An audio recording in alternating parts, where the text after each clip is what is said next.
Snow fell thick outside the North Crown Grand Hotel lobby, coating the marble steps in white.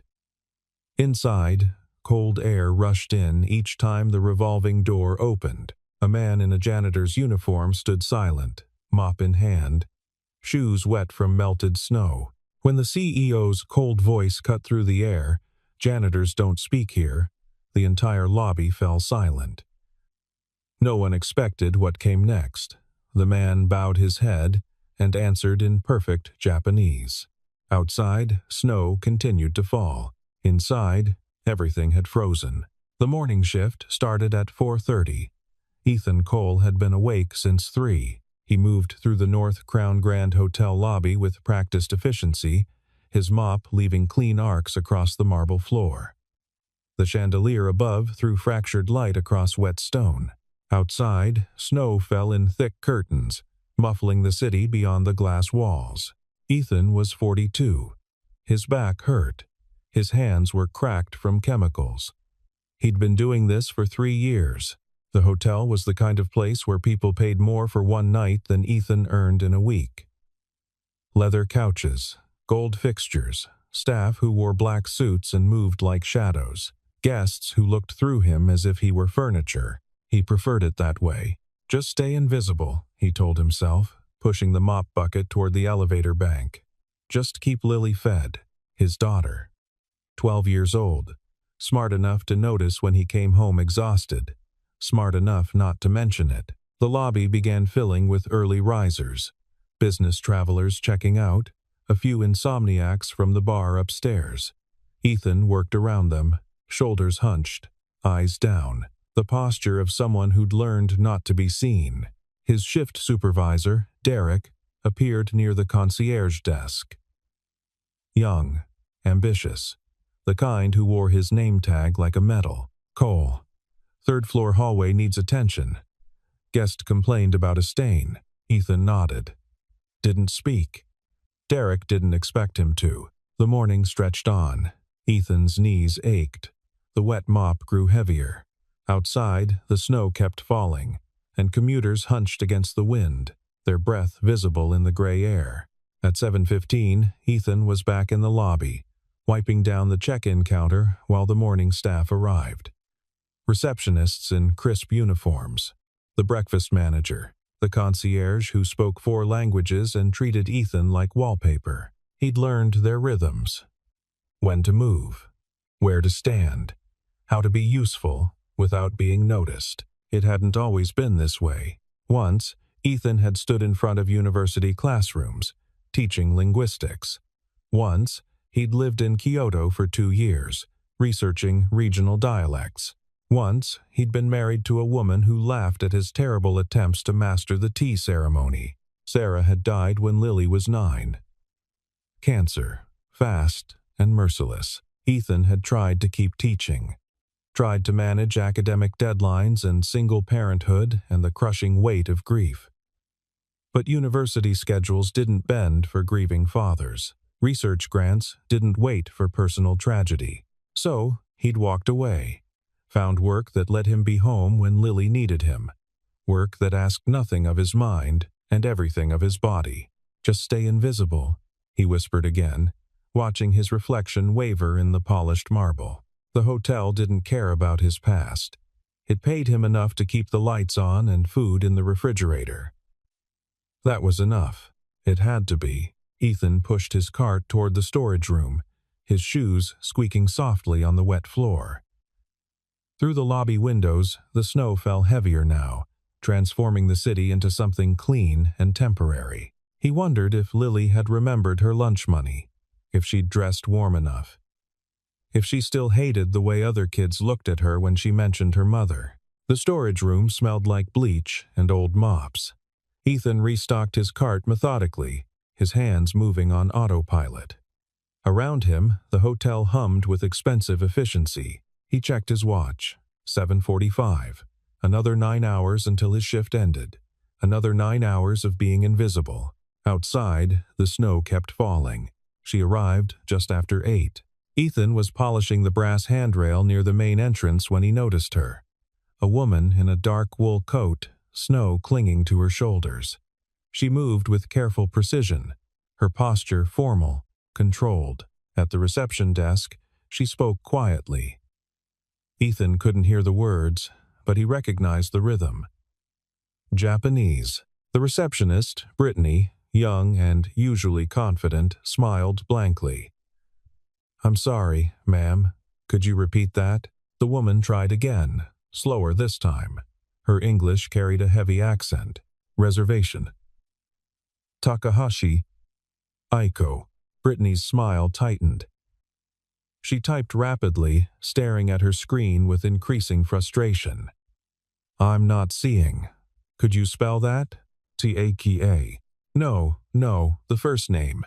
The woman paused. Around them, the lobby continued its morning routine.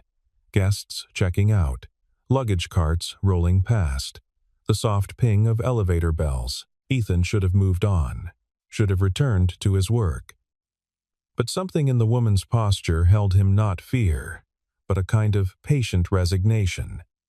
The look of someone accustomed to not being understood. "Ma'am, I really need you to speak clearly," Brittany said. Another receptionist, Marcus, leaned over. "What's the problem?" "Language barrier. I can't verify her reservation." The woman, Takahashi Aiko, pulled out her phone, trying to show them her confirmation email. But the screen was locked, and her cold fingers fumbled with the passcode. "This is ridiculous," Marcus muttered. "Call Mr. Peterson.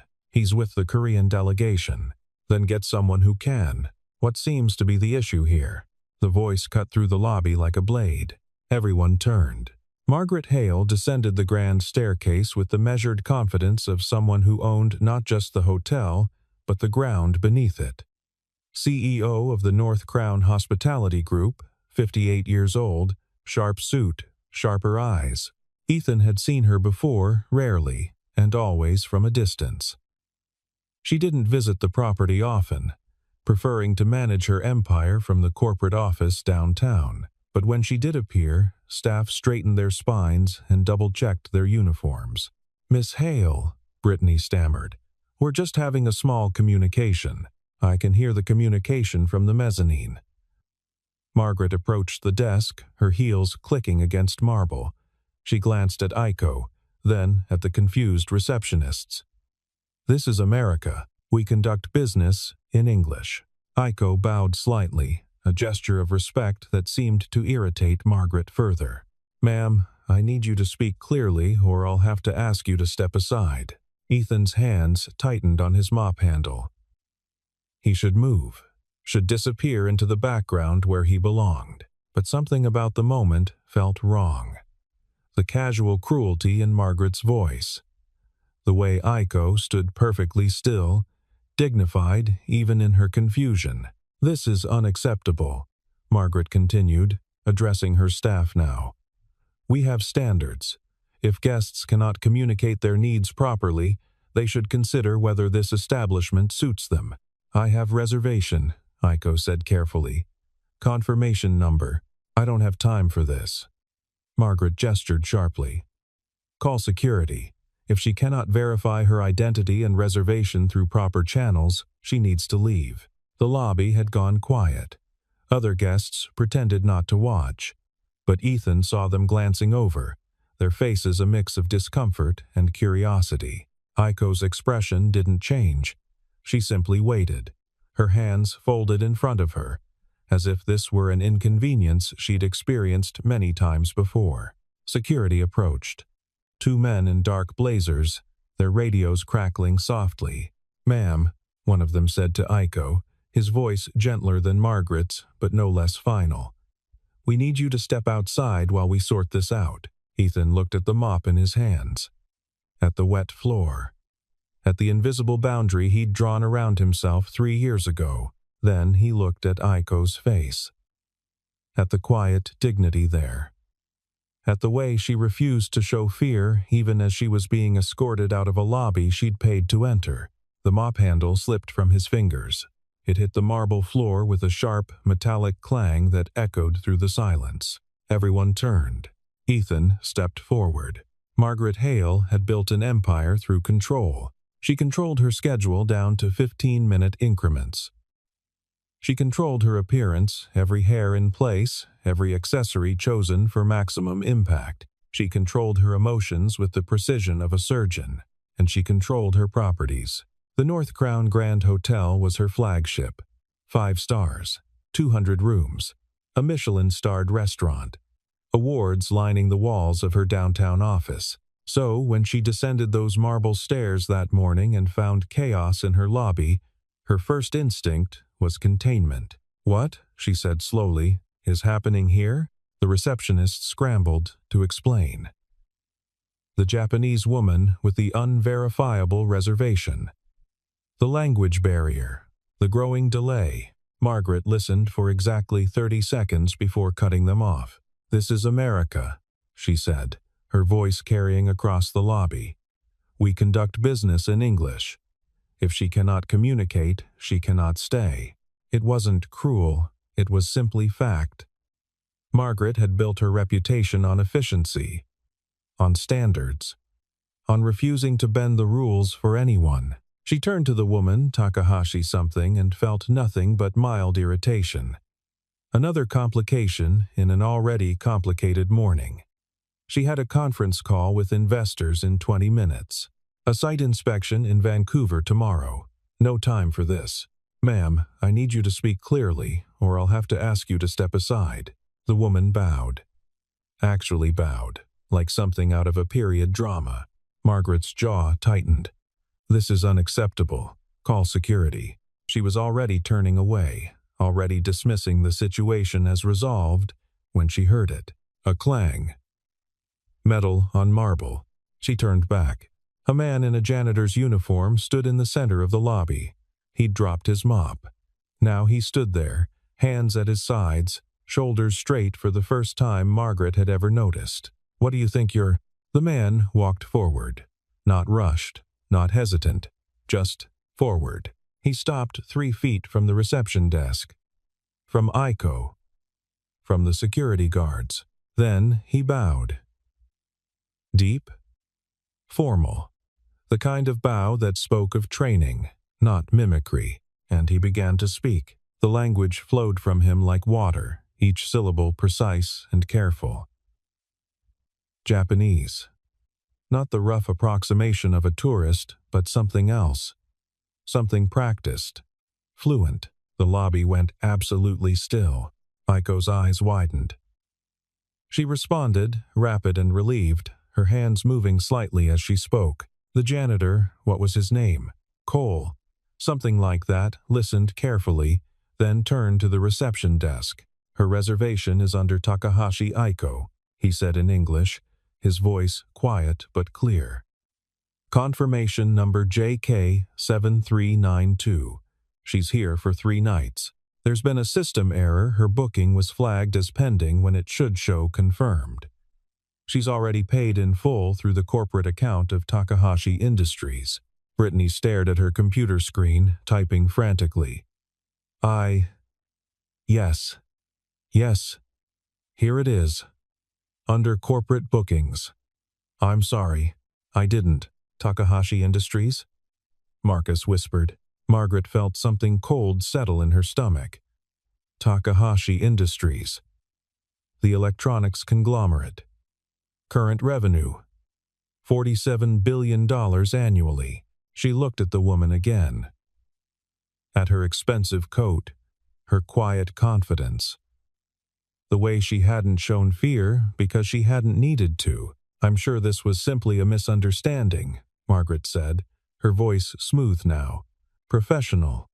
"Miss Takahashi, please accept our apologies for—" The janitor was still standing there, still visible, still disrupting the careful order Margaret had spent decades building. "That will be all," Margaret said sharply, looking at him for the first time. Really looking. "Return to your duties." The man met her eyes, didn't bow, didn't apologize, just looked at her. "Janitors don't speak here," Margaret said, her voice dropping to ice. "Remember your place." She turned on her heel and walked toward the elevator, her mind already calculating damage control. The woman was clearly someone important. The corporate account, the company name. Behind her, she heard Aiko speaking again in Japanese. Heard the janitor respond. Heard the soft sound of laughter, actual laughter in her lobby. Margaret pressed the elevator button harder than necessary. Control. She'd built everything on control, and for just a moment, it had slipped. The mop hit the floor, and Ethan felt 3 years of carefully constructed invisibility shatter with it. He'd practiced being unseen. Practiced moving through spaces without disturbing them. Practiced swallowing words until his throat ached with the weight of things left unsaid. But watching Aiko stand there dignified, patient, disrespected, something in him refused to stay quiet. So he stepped forward. The lobby felt enormous suddenly. Every eye on him, every conversation stopping mid-sentence. He stopped in front of Aiko and bowed. Not the casual nod Americans gave each other, but a proper bow. 15 degrees, 3 seconds. The way his teacher in Kyoto had shown him years ago. Then he spoke. Takahashi-san, moshiwake gozaimasen. Kochira no fubenitsuite fukai owabi moshiagamasu. The words felt strange in his mouth after so long. But they came back. Muscle memory of a different life. Aiko's face transformed. Relief. Gratitude. Something else. Recognition, maybe. She responded quickly, her words tumbling out. She explained the reservation confusion, the corporate booking, the confirmation email that wouldn't load. Her English wasn't bad, she explained, but numbers and spellings confused her, and the receptionist had seemed so irritated. Ethan listened. Then he turned to Brittany. Her reservation is under Takahashi Aiko. Confirmation number JK7392. She's here for 3 nights. Check corporate bookings. Brittany's fingers flew over the keyboard. Yes. Here it is. I'm so sorry, I didn't. It's fine. Ethan said quietly. Then to Aiko. Heia no kagi, o ukeru koto ga dekimasu. Mata mondai ga atara. Oshiete kudasai. She smiled. Actually smiled. Then bowed again, deeper this time. Hontoni arigato gozaimasu. That's when Margaret Hale's voice cut through the air like broken glass. That will be all. Return to your duties. Ethan looked at her. This woman who'd just tried to have a guest removed for the crime of speaking a different language. This woman who ran an international hotel chain but couldn't be bothered with international guests. Janitors don't speak here, Margaret said. Remember your place. The words were meant to hurt, to push him back into invisibility. Instead, they made everything clear. Ethan had spent 3 years remembering his place. Shoulders hunched, eyes down, accepting every small indignity because he needed the paycheck, because Lily needed stability. But what was he teaching her? That people like them should accept disrespect? That survival meant swallowing your dignity? He thought of Sarah. How she'd never backed down from injustice. How she'd taught him that kindness wasn't weakness, and silence could be its own form of cruelty. My place, Ethan said slowly, is helping a guest who needed help. Margaret's eyes narrowed. Your place is cleaning floors. Not interfering with hotel operations. Not speaking out of turn. If you cannot understand that, perhaps you need to find employment elsewhere. The threat hung in the air. Ethan felt his stomach drop. Losing this job would be catastrophic. But something had shifted, and he couldn't unsee it. Daijoubu desu ka? Aiko asked quietly. Are you okay? He nodded. Daijoubu desu. I'm fine. Margaret's jaw tightened. Security. Escort Miss Takahashi to her room. And someone explained to Mr. Cole how employee conduct works in this establishment. She walked away, her heels clicking against marble like a countdown. Ethan stood there, his heart pounding, as reality crashed back in. He'd just confronted the CEO. He'd just risked everything. Aiko touched his arm gently. Anata no namae wa. Your name? Ethan Cole. She handed him a business card. Formal, embossed, gold lettering. Asterisk, Watashi, ni denwa, shite, kudasai. Tetsudairu kamoshiremasen. Asterisk, call me. I might be able to help. Then security led her toward the elevators, and Ethan was left standing in the center of the lobby, visible for the first time in 3 years, and terrified of what came next. The lounge on the 3rd floor was nearly empty at 11 a.m. Ethan sat in a leather armchair, his janitor's uniform out of place among the expensive furniture. He'd been summoned here by Aiko's assistant, a crisp phone call to Derek, who'd looked at Ethan like he'd grown a second head. The Takahashi guest wants to see you. 3rd floor lounge. Don't mess this up, Cole. Now Ethan waited, his hands folded in his lap, wondering if he was about to be fired by proxy. Aiko arrived carrying 2 cups of tea. Real tea, not the hotel's standard bags, but something she'd brought from her room. The scent filled the small space green tea, high quality, the kind that cost more than Ethan's weekly grocery budget. Dozo. She set 1 cup in front of him. Steam rose between them. Thank you, Ethan said, switching to English. You didn't have to. Yes, I did.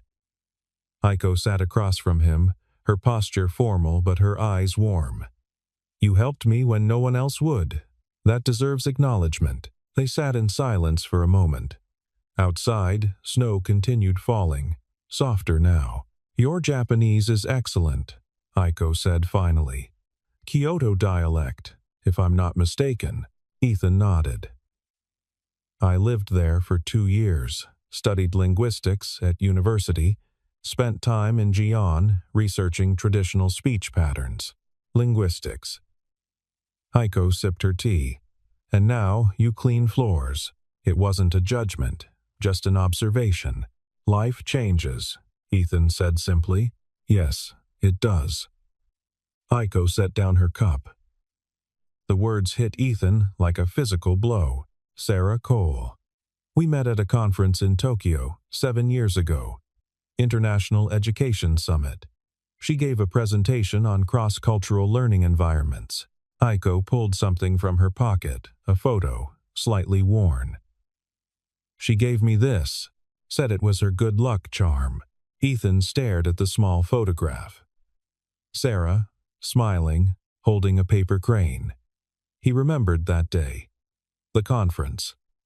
How proud she'd been of her presentation. She talked about you, Aiko continued softly, about your work in Kyoto, about how you'd given up a tenure-track position to follow her career. She said you were the best man she'd ever known. Ethan's throat tightened. I was sorry to hear she passed.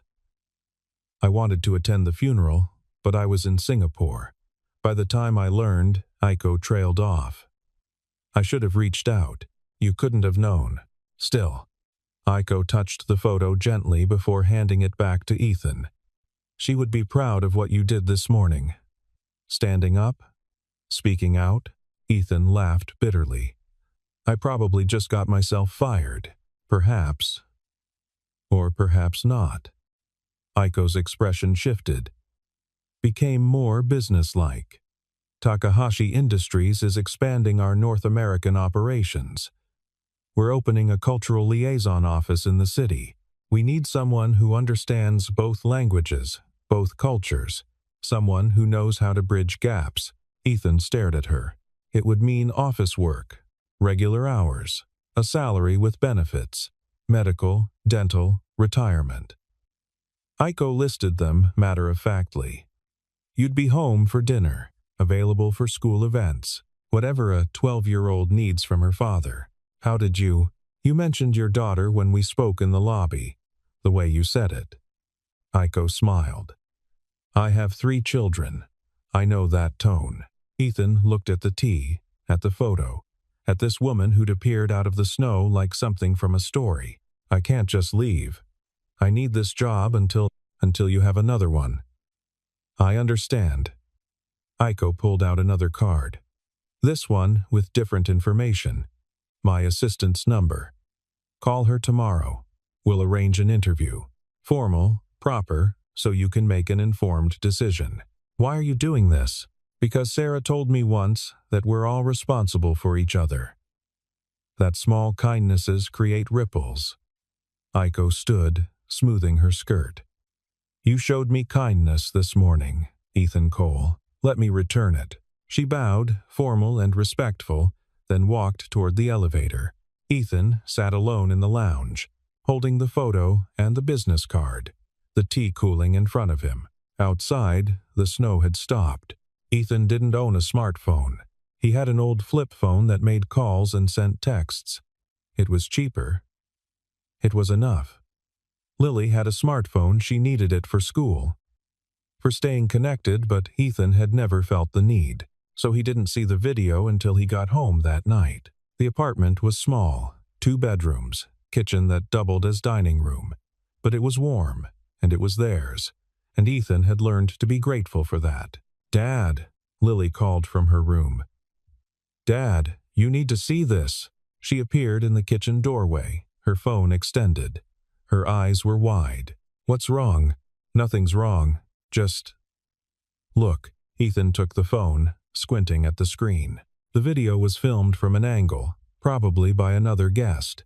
It showed the North Crown lobby, the reception desk, a woman in a dark coat, Aiko, security approaching, then Ethan himself stepping forward. The bow. The conversation in Japanese, and Margaret Hale's voice, cutting and clear. Janitors don't speak here. The video had been posted 6 hours ago. It already had 200,000 views. The comments scrolled past. Asterisk. Who films this kind of racism and just posts it? Asterisk. That CEO is done. Asterisk. Asterisk. The way he just bowed and spoke, perfect Japanese. I'm crying. Asterisk. Asterisk. Takahashi Industries is going to destroy that hotel. Asterisk. Ethan felt sick. Dad, this is good, Lily said, reading his expression. People are on your side. It's not about sides. It's about... Ethan trailed off. About keeping his head down. About not making waves. About surviving. But he'd already made waves. The water was already churning. Lily took her phone back. Some kids at school saw it. They asked if it was you. I said I wasn't sure yet. Smart. But it is you, right? Ethan sat down heavily at the kitchen table. Lily was quiet for a moment. Then, Mom would have done the same thing. The words hit harder than anything Margaret had said. Your mom was braver than me. No. Lily sat down across from him. Mom said being brave isn't about not being scared. It's about doing the right thing even when you're terrified. She pushed the phone back toward him. You were terrified this morning, but you did it anyway. Ethan looked at his daughter. 12 years old, too smart, too observant. Dealing with a father who worked himself to exhaustion and a mother who'd been gone for 3 years. I might lose my job, he said quietly. Then you'll find another one. We always figure it out. She said it with such certainty, such faith in him. Ethan thought about Aiko's business card, still in his pocket, about the offer that seemed too good to be true, about the possibility of change. Go finish your homework, he said finally. I need to think. Lily squeezed his shoulder as she passed. Don't think too hard. You're bad at that. She was Sarah's daughter. All right. Ethan sat alone in the kitchen, the apartment quiet except for the radiator hissing in the corner. Outside, the snow had stopped, but the streets were still white, still frozen. His phone, his old, basic flip phone, buzzed. A text from Derek. Asterisk. Don't come in tomorrow. HR wants to talk to you. There it was. The inevitable. Ethan closed the phone and stared at nothing. Then he pulled out Aiko's card and set it on the table next to the photo of Sarah. 2 possibilities. 2 futures. Outside, the city began to thaw. Margaret Hale saw the video at 1:30 in the morning. She'd been in bed, reviewing quarterly reports on her tablet. when her phone started vibrating. Text after text, email after email, all with the same link. She watched it twice. Then, she made 4 phone calls. By 6 a.m., she had a plan. The key to crisis management, Margaret knew, was controlling the narrative. The video made her look bad, she could admit that, at least to herself. But context mattered. Spin mattered. So she called an emergency meeting with her PR team, her lawyers, and HR. The janitor violated multiple policies, Margaret said, pacing her office. He abandoned his post. He interfered with a situation being handled by trained staff. He created a disruption in the lobby during peak hours. Her PR director, Rachel, looked uncomfortable. The optics are difficult, he helped a guest. That's not typically grounds for. He embarrassed the company. He made us look incompetent. Margaret stopped pacing. More importantly, he violated the chain of command. If every employee decided to freelance their job duties, we'd have chaos. The HR director, Thomas, cleared his throat. We could offer a suspension, a formal warning. No. Margaret's voice was final. Termination. Today. Generous severance to show we're not vindictive. A carefully worded statement about policy violations and professional standards. Miss Hale, with respect, the video has 3 million views now. Takahashi Industries released a statement praising Mr. Cole. If we don't fire him, we look weak. We look like we don't enforce our own policies. Margaret sat down behind her massive desk. Draft the termination letter. Have security escort him out. Do it quickly and quietly. But nothing about the situation would be quiet. At 9 a.m., Ethan received the call. Report to HR immediately. Do not stop at your station. Do not speak to other employees. He knew what it meant. He called Aiko's assistant from the bus, left a voicemail. Then he walked into the North Crown Grand Hotel one last time. The HR office was small and windowless. Thomas sat behind his desk, a folder in front of him. Mr. Cole. Thank you for coming. Do I have a choice? Thomas had the grace to look uncomfortable. I'll make this brief. Your employment with North Crown is being terminated, effective immediately. The reason is listed as policy violations and failure to maintain professional boundaries. Professional boundaries. Ethan laughed once, sharp and bitter. I helped a guest communicate. You abandoned your post. You interfered with a situation being handled by management. You created a public spectacle. I treated someone with basic respect. That's not your job, Mr. Cole. Your job is to clean the hotel, to maintain the physical environment, not to engage with guests in managerial situations. Ethan thought about arguing, about pointing out the hypocrisy, about demanding to speak to Margaret herself, but he was tired, bone-deep tired. Fine, I'll need my final paycheck. You'll receive 2 weeks' severance. More than generous given the circumstances. Sign here. The paper was already prepared. Legal boilerplate. Release of liability in exchange for severance. Ethan signed. Your personal items can be collected from your locker. Security will escort you. The walk through the hotel felt surreal.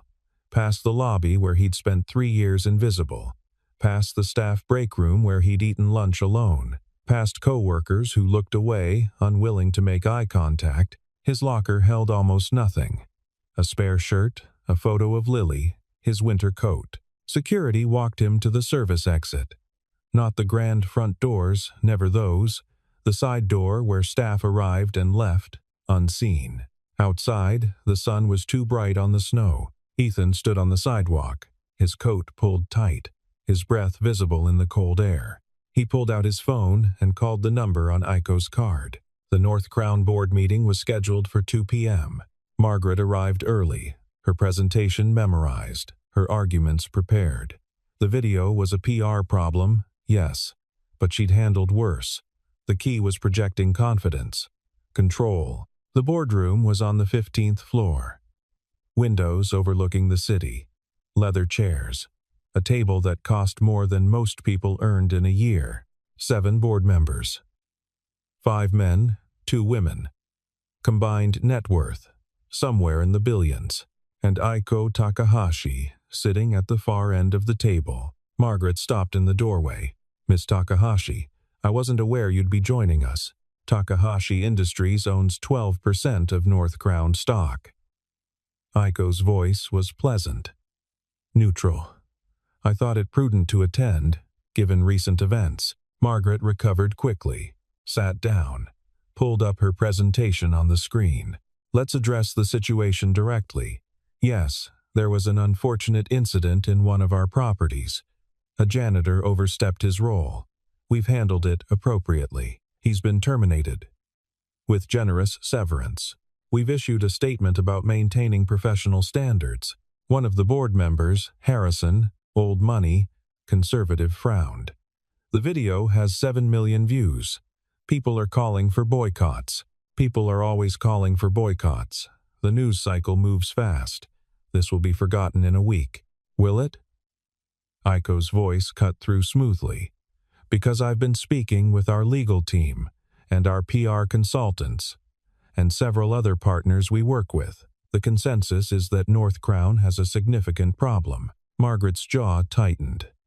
"With respect, Miss Takahashi, one viral video doesn't constitute a crisis. No, but a pattern does." Aiko pulled out a tablet. "Shall we discuss the discrimination complaint filed by Maria Rodriguez last year? Or the lawsuit settled quietly by David Chen? Or the 17 Yelp reviews mentioning staff rudeness to non-English speakers?" The room went very quiet. "I don't know what you're suggesting," Margaret said, carefully. "I'm suggesting that Ethan Cole's video didn't create a problem. It revealed one that's been festering for years." Aiko looked around the table. North Crown presents itself as an international luxury brand, but its culture is insular, exclusionary, and legally vulnerable. Harrison leaned forward. "What exactly are you proposing?" "A choice. North Crown can continue as it is, with Margaret at the helm, defending her decisions while watching partnerships dissolve." Aiko's voice remained pleasant, businesslike. "Or it can acknowledge that change is necessary." "You're threatening us," Margaret said flatly. "I'm offering information. What you do with it is your decision." Aiko stood. "But Takahashi Industries will be reevaluating all partnerships with North Crown. That's 17 hotels, 43 million in annual revenue. We'll be watching very carefully how this situation resolves." She walked toward the door, then paused. "Oh, and you should know Ethan Cole will be starting with Takahashi Industries next week, Director of Cultural Liaison. Salary commensurate with his education and experience. He'll be working directly with our North American operations." The door closed behind her with a soft click. Margaret sat frozen. Around her, the board members began talking at once. 17 hotels. She can't be serious. "We need damage control." Harrison's voice cut through. "Margaret, in your professional opinion, was terminating that janitor worth $43 million? Outside, the storm everyone had been predicting finally arrived. Snow and wind turning the city white. Inside, the temperature had dropped to absolute zero. The statement came at 4 p.m. Lily was the one who showed Ethan, bursting through the apartment door with her phone extended. Dad, look, the North Crown Hotel website. A new press release, asterisk. The North Crown Hospitality Group announces a transition in leadership. CEO Margaret Hale has resigned to pursue other opportunities. We thank her for her years of service and wish her well in her future endeavors. Asterisk. Additionally, North Crown acknowledges that the incident involving former employee Ethan Cole revealed significant gaps in our customer service approach. We apologize to Ms. Aiko Takahashi for her experience. We are implementing immediate staff training on cultural sensitivity and guest relations. Asterisk. Mr. Cole has been offered reinstatement with a formal apology. We respect his decision to pursue opportunities elsewhere. Asterisk. Ethan read it 3 times. You won, Lily said, grinning. Nobody won. She lost her job. She tried to humiliate someone for speaking Japanese in a hotel lobby. She fired you for helping. I know what she did. Ethan set down the phone. But over the next 2 days, more information emerged. Journalists dug into North Crown's history, found the complaints Aiko had mentioned, found patterns. Former employees came forward with stories of discrimination, of being told to keep quiet, of management that prioritized image over integrity. Margaret gave one interview, stiff and defensive, before her lawyer advised silence. The board announced an independent review, and Ethan received 47 calls from media outlets wanting his story. He declined them all. On Thursday, he met with Aiko's team. The interview was professional, thorough, and entirely unnecessary. The job was clearly his if he wanted it. Still, they went through the motions. Credentials, experience, expectations. The salary they offered was more than Ethan had earned in 2 years at North Crown. When can you start? Aiko asked. Monday? She smiled. Monday. That evening, Ethan and Lily walked to the North Crown Grand Hotel. Not inside, just stood on the sidewalk, looking up at the building. Do you regret it? Lily asked. Which part? Stepping forward. Speaking up. Everything that happened after. Ethan thought about it. About 3 years of invisibility. About shoulders hunched and eyes down. About teaching his daughter that survival meant swallowing dignity. No, he said finally. I don't regret it. Snow began falling again, soft and clean, covering the city in white. Good, Lily said. Because Mom wouldn't have. They stood together in the snow, father and daughter, visible and unafraid. Monday morning was clear and cold.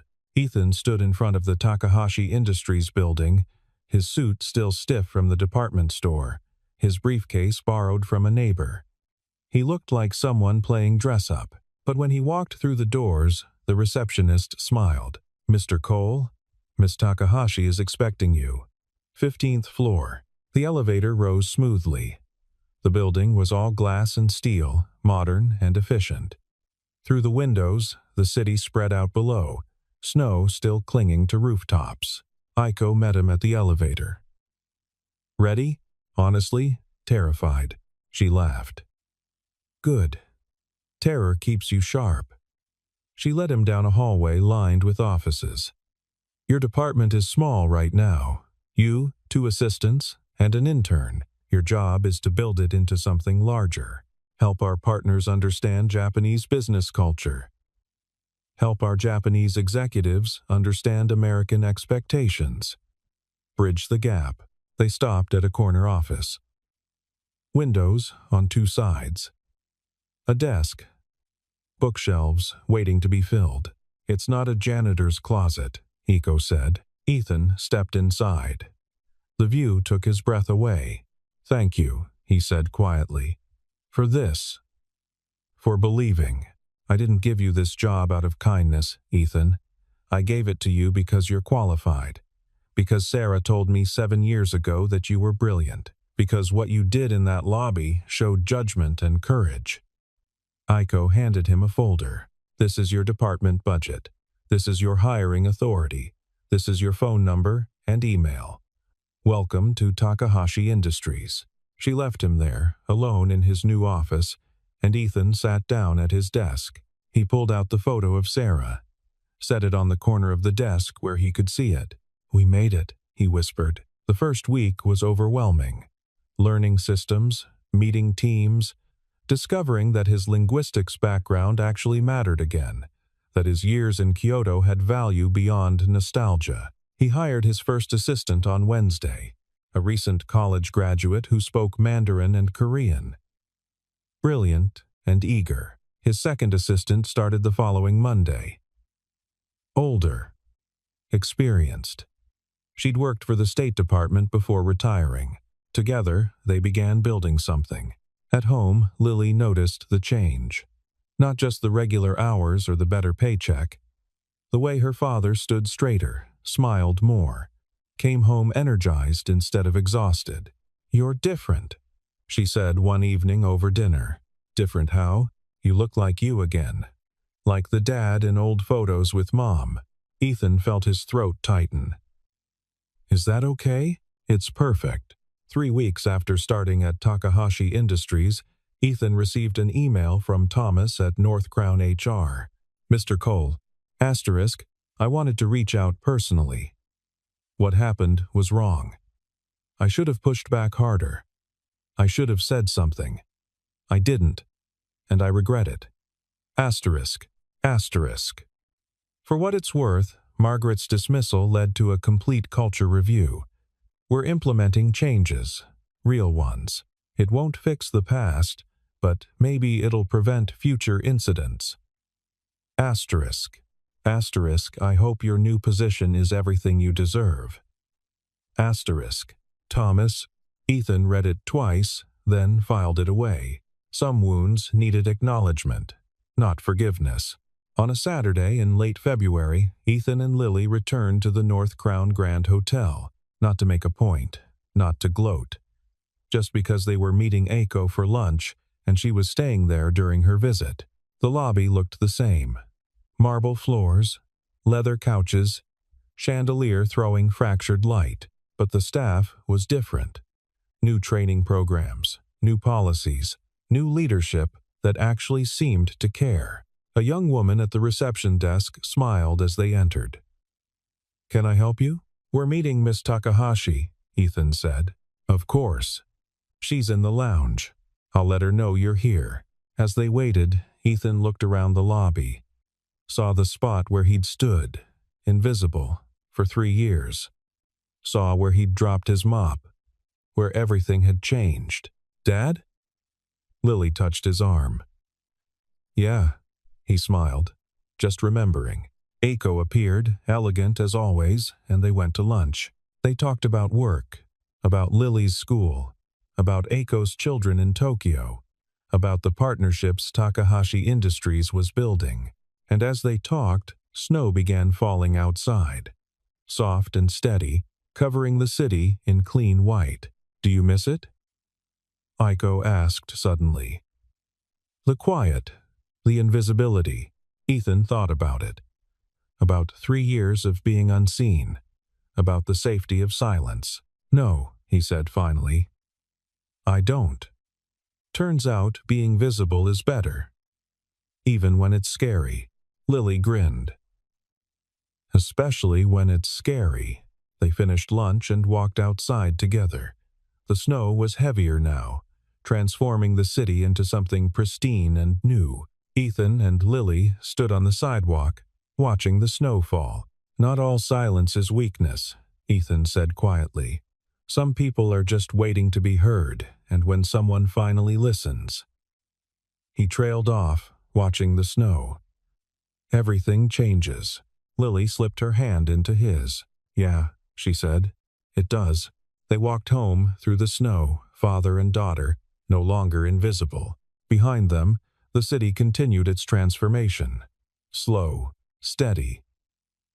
One small change at a time.